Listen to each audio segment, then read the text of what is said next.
Wicked Witches. I'm in a new place, in a new house, in my new studio, and still figuring out the space and where to be and how to be and all the rest of it. But just had a gorgeous Taurus dark moon ceremony because she's my archetype. She's Aphrodite and Venus and sexy, yummy. So yeah, just really enjoyed the energy of this moon. And because Jupiter and the Sun and Mercury had a cazimi on Thursday, you've probably had a week of like things being like trying to figure things out and being a bit like, where am I at? What am I doing? What's going on? And then to observe what happened on Thursday, what came through on Thursday. So for example, I just finished Beltane, and this time next year, in theory, I would be putting on another festival at the start of June, so like 4 weeks after I'd put on Beltane. And I was sort of exploring energetically if I felt like I was capable, and I was like, yeah, I do feel capable, but I've called in every favour I can for a year, like this time next year I can do it again for Beltane, but I couldn't do it in a month's time to be asking people to like do what I just asked them to do for Beltane. So it's made me aware that definitely we need like a proper team of someone else coming in to do it, which theoretically is possible, but is there the money for that to happen?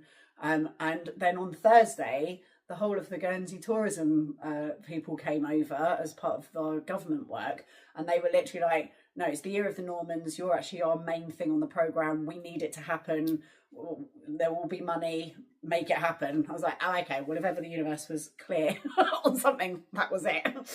So thinking from that kind of place, especially because it's to do with money and practical things, physical in the world things, what's been happening in the week that's made you kind of go, oh, I don't know what to do, and what came through on Thursday. And then the other thing is that it was definitely, there's an Algol is the fixed star that's sometimes known as the demon star.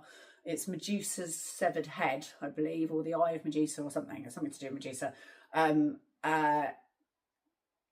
Is at the 26th degree, and the start moon in Taurus is on the 25th degree. So they're next to each other.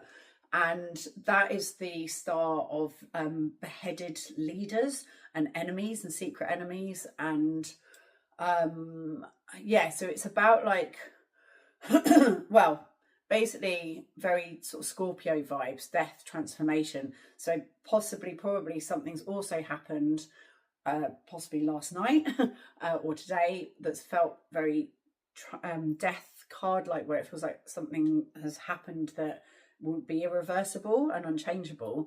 But that's not necessarily a bad thing. With all things that are to do with transformation, it opens things up for something new. And this new moon is so sexy and yummy. This is the moment when Mother Earth and the Sun actually copulate and then birth and impregnate with the next year. So this is the moment for manifestation. So if ever there was a moment to clear the deck, to complete on whatever needs completing, and to be ready for whatever it is you wanted to create and gestate this year, this is the moment for it.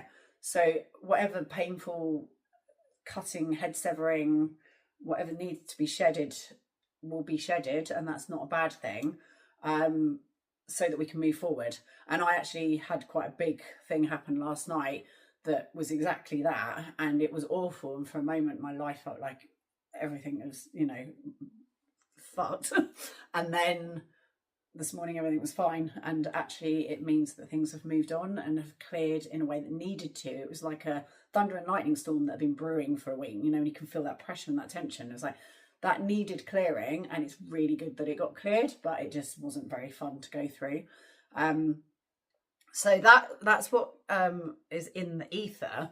And then tonight with our ceremony, we looked at what had been going on Thursday, and then we also looked at what we'd created this year and what was the sort of intention for the year. And then we pulled a tarot card. We held it to our wombs, our bellies, and just sort of felt into like thinking about it, shuffled the cards, pulled a card, but we tried to boil it down to a word. So my word was money. So my intention for this year was the mythos of gold. I just like to explore themes. So I had the mythos of love 2 years ago. Last year was the mythos of sound. This year it was the mythos of gold. slightly reflecting the numerology numbers. This year is the 10-year, and that's like gold Leo energy.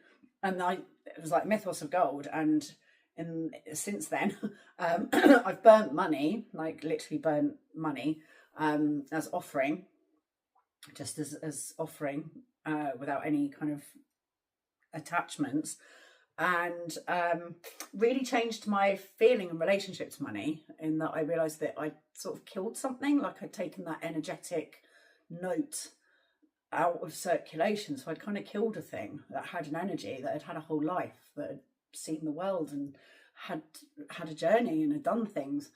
And it felt quite weird. I was like, actually, that felt weirder than I thought it would. But and that was that. And then suddenly got a house out of nowhere, which wasn't expected. And it's like a fucking huge house with gardens, and it's mad. Like, never thought in a million years that I would own a house. And that's just sort of happened. But then that's also come with its own stuff that's kind of like, oh, okay.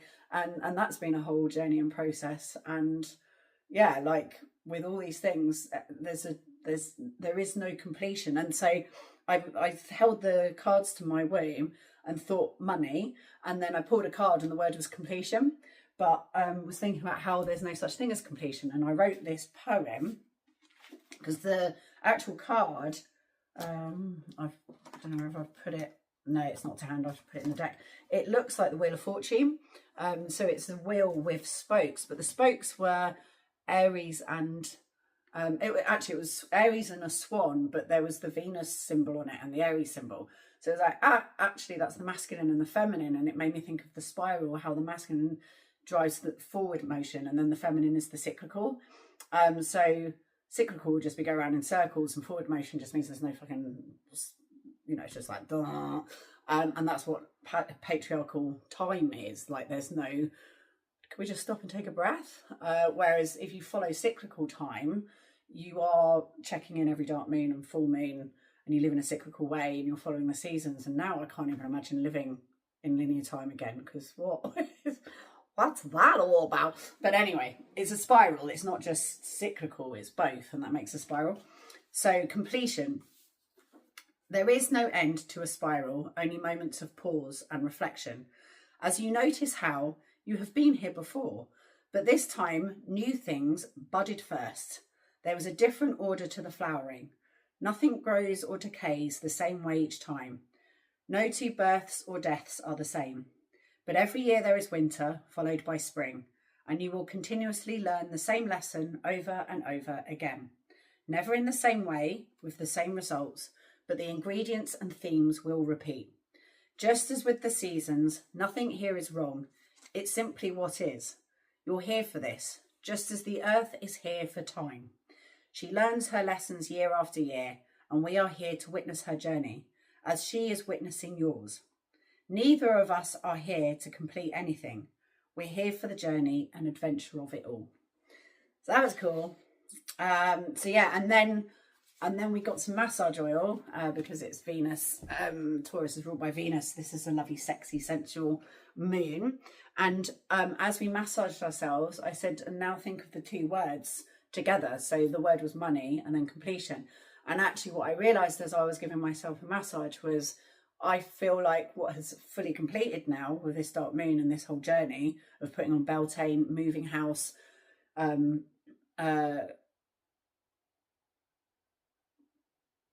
it, yeah, being here, was from the pilgrimage. So the pilgrimage for peace that I did in September led to me realising that I was going through the perimenopause, but like actually definitely was. There was no question about it, because my body kind of malfunctioned off the back of it. I went through a whole process because of that pilgrimage that was really hard. It was really hardcore, but it was a pilgrimage for peace right now. So of course it was going to be hard. And it led to me meeting the guy who introduced me to the idea of burning money. It feels like this house and being in this valley has all been because of that pilgrimage, and because of all the pilgrimages I do. They've all been leading me to this valley and to know how to work with it, because I've learned about geomancy, I've learned about energy lines. Something's here for me to do that is required, and that's great. And it feels like a lifetime's work, and that's great because we're here forever now. And it involves me and Diz, my husband. We got married in this valley. We now live in this valley. He proposed to me in this valley. We made love in this valley. Like this valley is our valley. Well, not our valley, but it wants us here. It wants us to be here. And I just feel complete because it was a really hard pilgrimage. There were a lot of things that were so difficult about it. And now I feel like I can let that go. I really appreciate the fact that I have learned the lessons that I've learned from it. They were not easy lessons, but they were big ones and they were really good. And look where I've ended up. And thank you. So it was like a punching lesson, but it was a good lesson. So yeah, really good. So that's what came through from the ceremony. And yeah, so now let's pull some things, see what the universe wants to say to us off the back of all of that. New beginning. So we've completed and now it's a new beginning. So this is a silver birch. So that's in the middle. So that's, yeah, so it's now a new beginning. So what's the adventure it wants us to go on now? Physically, in the real world, is to be brave, but also that you're protected. So this is the elk. So the elk is so, in fact, this was actually the rune, I believe this was the rune I pulled for the last pilgrimage. It was, yeah, it was. So it's about being so present that you can hear a twig snap over there and therefore you get the fuck out there. So it's about being really present in the world, but also being absolutely free and wild and not caring what people think. Kate Bush running up that hill, just being free and like me, just basically go wild and be mad in the valley, but also just be present and be in the moment and physically pay attention to what's going on. Be really bright and sunshiny in what you're communicating. So this fabulous lesson and thing that's unfolding and this story that's unfolding, to share it, to tell people, to be hope, to be positive stuff that's in the world, because obviously there's plenty that isn't. Passionately, to be really direct and clear about what you want and what you need. And that feels really important for, like, we've got to, you know, there's no dilly-dallying. Well, although actually it's all about the dilly-dallying, but that just is because I'm about pilgrimage. But whatever it is you're about, what it is you want and what you need, to just do it. There's no fucking around. And emotionally, spiritually, that there is a message, and to listen to the messages that are coming through. And that's literally what we did tonight. So reflecting on what it was that we wanted to create this year, boiling it down to a word, and then pulling a card and seeing what that taught us, and to then reflect on that. And it's things like that. It's letting the universe lead, like finding yourself here, seeing the situation you're in, and rather than just being like, oh, that was nice, going, no, something's happening. I'm being asked to do something here. So what is it that I need to do to be able to do this? Like, there are things that I need to upskill in.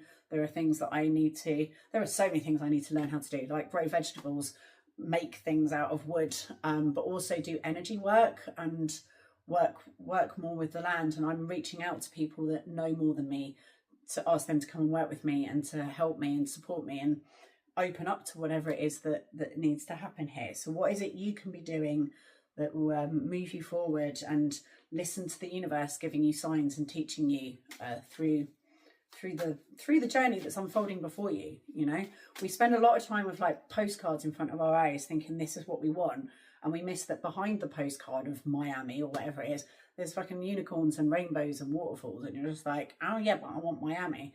Like, rip the Miami postcard out and look at what's actually in front of you. That's what the being present thing is. What's actually in front of you? What is it that the universe is? What show is the universe putting on for you? Like, don't go, nah, that's not. I've got a ticket for Greece. It's like, no, you're in West Side Story. Like, whether you like it or not, that's what the universe is. That's where you've been plopped into, and you're in this character, in this storyline. Doesn't mean you can't change things, but sometimes we can spend so much time with like 6-year plans and blah blah blah that you're not noticing that this person's actually the love of your life, and that there's everywhere is perfect. And well, I mean, obviously it's from a very privileged position, but like, life is life. It's a fractal. There is no, the grass is not greener. There is things, there is things to be learned and gained in any situation. It's a fractal. There are angels in the dark and devils in the light, wherever you are and in any situation. So, let's pull 3 cards.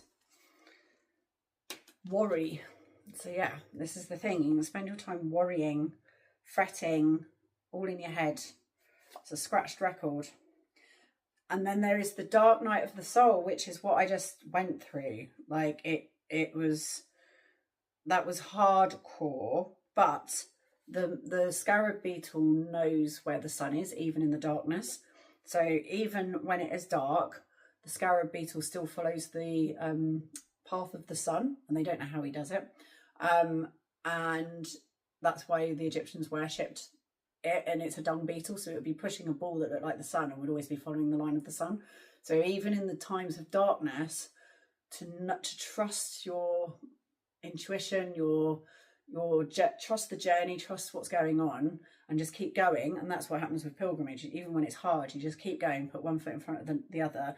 Of course there's loads to worry about in the world right now, of course there is, but to trust that spring will come. This too shall pass. This is not fixed. We are moving forwards, and this is the evolution of the story and the unfolding of all that is. And then we have the Prince of Wands with his chariot moving forwards with passion and drive.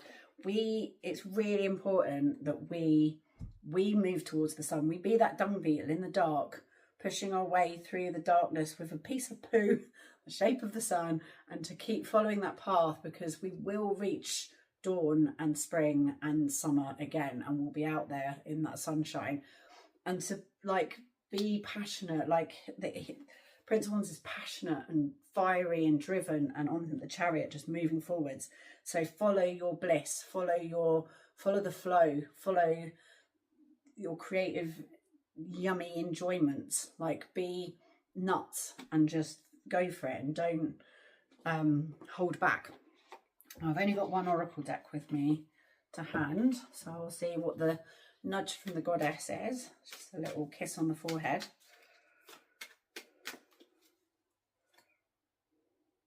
Perpetually becoming. So yeah, this is literally the spiral. We're not completing, we're not here to complete, we're here to perpetually become. And it's interesting, it's got the Scorpio tail, and Scorpio's the opposite end of the spectrum to Taurus, which we're in at the moment. That really there's only 6 spectrums rather than 12 signs. And like I said, there's this Scorpio element to this with the Argyle star. Perpetually becoming. Let me just see if I can find the... Where is it? Not there. Oh, there we go. 63.